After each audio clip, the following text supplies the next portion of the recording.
안녕하십니까. 정성선TV입니다. 이번 시간에는 부정선거 제1의 비밀 보유자 왜 베트남에서 부정선거 전자개표기 제작업체 관우정보기술 유재화 사장의 충격폭로 터졌다는 소식을 전달해 드리겠습니다. 정성선TV 좋아요, 구독, 알림은 큰 힘이 됩니다. 한국의 부정선거 관련 이해찬이 사망하자 김미영 대표는 폭탄 발언을 쏟아냈습니다. 우선 김미영 대표는 서울대 국문과와 대학원 한국현대문학 석사를 마치고 한동대 국제법률대학원과 미국 노틀담 대학 법대에서 미국법과 국제인권법을 공부했다. 주체사상파 학생운동권 전향문제 특종으로 조선일보에 특채되어 북한 문제를 주로 다루는 기자로 일했다. 한동대 특별초빙 교수로서 과학기술, 법, 경영, 인문학 융합교육을 위한 새 학부를 건립하는 일을 했다. 1999년부터 북한인권운동에 투신하여 전후 전시 납북자 구출운동에 헌신했고 한국전쟁납북사건자료원 연구실장, 정치범수용소 해체운동과 오길남 박사 가족 통영이 딸 구출운동을 펼친 세이지코리아 대표를 맡았다. 황장엽 박미수행단으로 동행했고 유엔 인권이사회의 NGO 활동가 자격으로 사이드 이벤트를 여는 등 북한 김일성 3대 반인도 범죄와 전쟁범죄 규정을 위해 일했다. 북한 인권 문제의 법적 처리 과정을 연구하는 전환기정연구원을 설립했고 사단법인 법치와자유민주주의연대 초대 사무총장을 역임했다. VON 뉴스 대표를 맡고 있다. 국내 부정선거 스캔들을 파헤치는 1등 공신인 김미영 대표는 페이스북에 다음과 같이 폭로했다. 제1의 비밀 보유자는 이해찬이다. 그가 처벌 없이 죽는다. 유고슬라비아 국제전범재판을 끄는 사이 세르비아의 도살자 밀로셰비치가 자연사했다. 다만 네덜란드 헤이그 감옥에서 죽었다. 이해찬 회고록을 검토하면서 죽음을 준비하는구나 생각했다. 서울대 사회학과 은사 고영복이 북에 다녀온 후 불러 북의 무상교육을 자랑하며 꼬드긴 이야기를 적어둔 것이 인상적이었다. 고영복은 6.25 때 인민군으로 참전해 거제도 수용소에서 반공포로로 위장해 돌아온 후 평생 보수 행세를 하며 간첩으로 암약했다. 이해찬은 이 사실이 밝혀진 후에 회고록을 쓰면서 자신이 좌로 기운 계기를 고영복 영향으로 적어둔 것이다. 회고록에서 이승만과 자유민주주의에 대해 언급해둔 것도 인상적이었다. 이해찬은 내가 부정선거 5범 중 넘버원으로 꼽아온 사람이다. 2020년 4월 15일 선거 결과를 볼 때 180석을 기뻐하지 않고 극도로 구겨졌던 그의 표정이 떠오른다. 숨은 민국에 충직한 마름, 고영복과 김대중에 충직한 부하 이해찬, 나는 그가 깨어나 재판정에 서기를 기대한다. 모든 일은 이상적이지 않지만 하늘에도 재판정이 있다는 사실을 믿어 참는다. 새들은 페루에 가서 죽다. 이해찬은 하필 베트남일까? 이해찬, 자유민주주의의 자유선거 박살내고 조선민주주의인민공화국의 그 민주주의 위에 헌신한 더러운 살 이곳에서 끝나다. 김일성 빠는 게 민주주의로 불리는 나라는 한국뿐입니다. 민주주의가 사람 잡는 도구가 된 희한한 나라가 돼버렸다고 김미영 대표는 강조했다. 다음은 전자개표기 제작업체 관우정보기술 유재화 사장의 충격폭로 터졌다는 소식입니다. 국민 여러분, 관우정보기술을 운영하던 유재화 사장입니다. 우리 회사가 제16대 대선 부정 전자개표기 컴퓨터를 만들어서 중앙선관위에 납품을 한 관우정보기술 주식회 회사입니다. 우리 관우정보기술이 부정 전자개표기 컴퓨터를 만든 것은 다 사실입니다.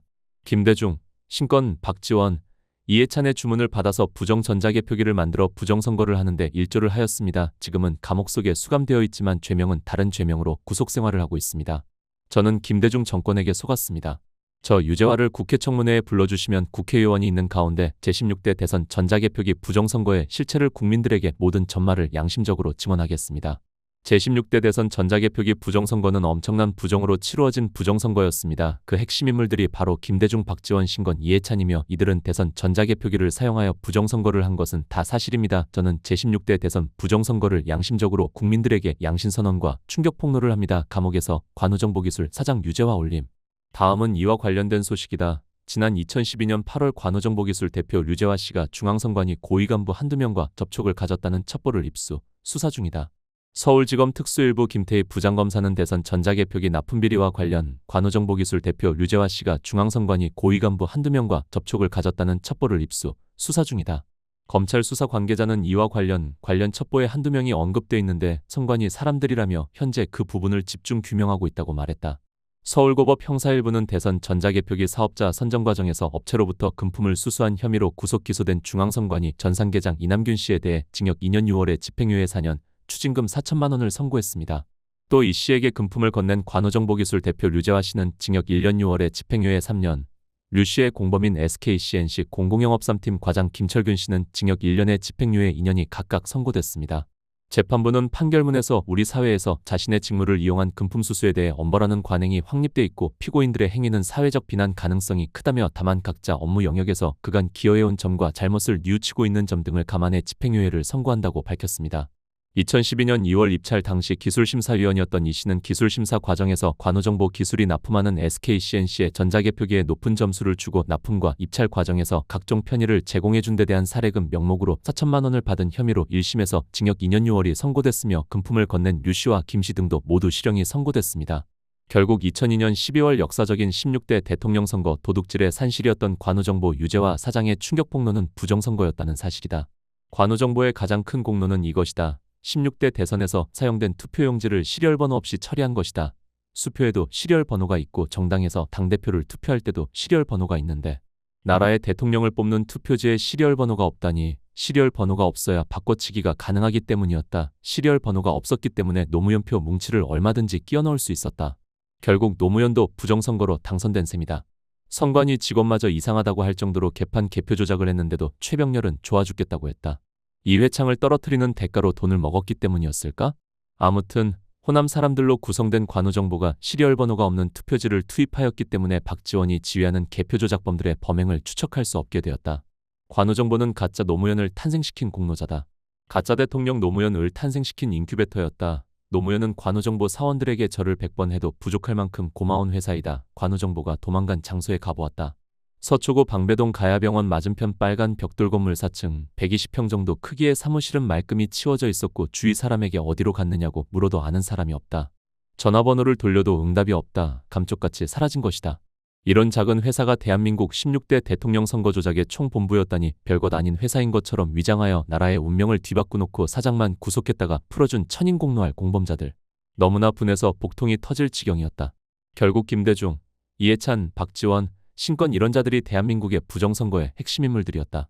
또 다른 보고서에 따르면 부정선거의 배후로 이들 정치인을 비롯해 조혜주, 양정철, 이근영, 고한석, 최정묵, 김민석의 연결고리를 들여다봄으로써 메커니즘을 읽어내고 이를 통해 사건의 이면에 대한 이해를 높인 것으로 평가된다. 구체적으로 다산그룹과 다산인벤스트, 다산네트워크스, 핸디소프트와 이상필, 이상산, SKCNC와 중앙선관위의 인연, 김대중 정부 남북통신망 사업, LGU+와 유 무선통신장비 등 좌파 정권이 특정 소프트웨어 및 하드웨어 기업에 특혜를 준 과정과 중국 화웨이 스파이치 펌웨어 사건의 관련성을 면밀하게 추적한다. 또한 노무현과 한틀 시스템의 전자투표 분류기, 노무현 정부의 대통령 홍보실 인사들의 면면을 다룸으로써 부정선거의 서막이 이미 20년도 더 된 노무현 정부에서부터 고조됐을 가능성을 담담하게 보고서는 파헤친다.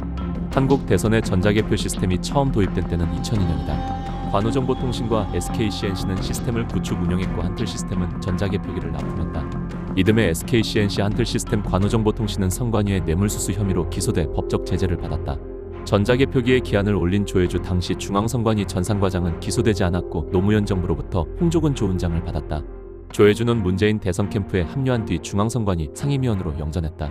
다산그룹이 설립한 한국전자투표 주식회사는 선관위에 K보팅 시스템 소프트웨어를 독점 공급한다. 최근의 선거 시스템은 한국전자투표가 해외에 수출한다. 그러나 루마니아, 키르기스스탄 등 부정선거 논란의 국산 장비가 원인으로 지적되고 있다.